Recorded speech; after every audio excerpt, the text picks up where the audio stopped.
한국토지주택공사 LH의 내후 외환이 올해에도 이어질 전망입니다. 지난 3년간 공공기관 평가에서 저조한 등급을 받은 가운데 올해 등급 개선 가능성도 낮은 상황입니다. 저조한 평가에 임금 동결과 성과급 감소까지 이어지며 내부에서는 직원들의 퇴사가 이어지고 있습니다. 이재영 기자입니다.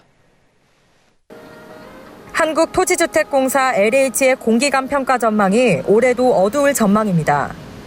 기획재정부에 따르면 LH는 지난 2021년부터 지난해까지 3년 연속 D등급을 받았습니다. 공공기관 평가는 크게 재무 건전성과 공공성 등을 기준으로 삼습니다. LH는 2017년 이후 3년 연속 공공기관 평가에서 A등급을 받았지만 지난 2021년 임직원 부동산 투기 사태 이후 D등급을 받았습니다. 여기에 정부가 지난 2022년부터 재무 건전성 평가 기준을 높이면서 LH의 올해 평가 등급 개선은 어려워진 상황입니다. 오는 7월 발표되는 평가에서도 D등급을 받으면 4년 연속 D등급이 됩니다.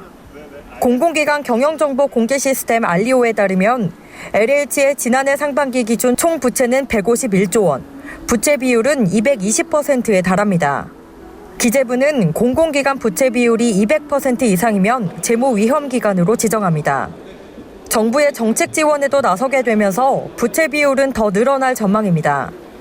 정부는 사업성은 있지만 일시적으로 자금 경색이 있는 어려운 사업장을 LH가 매입하는 방안을 추진 중입니다.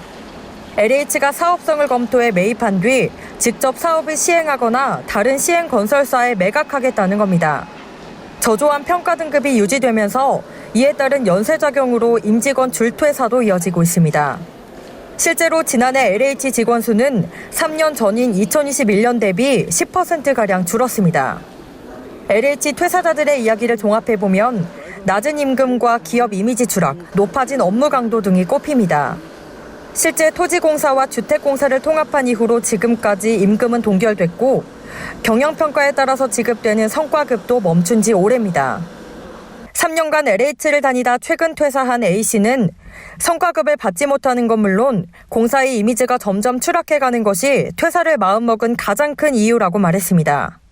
LH 측은 재무 건전성 개선 방안에 대한 질문에 아직 구체화된 게 없다고 답했습니다. 서울경제TV 이지영입니다.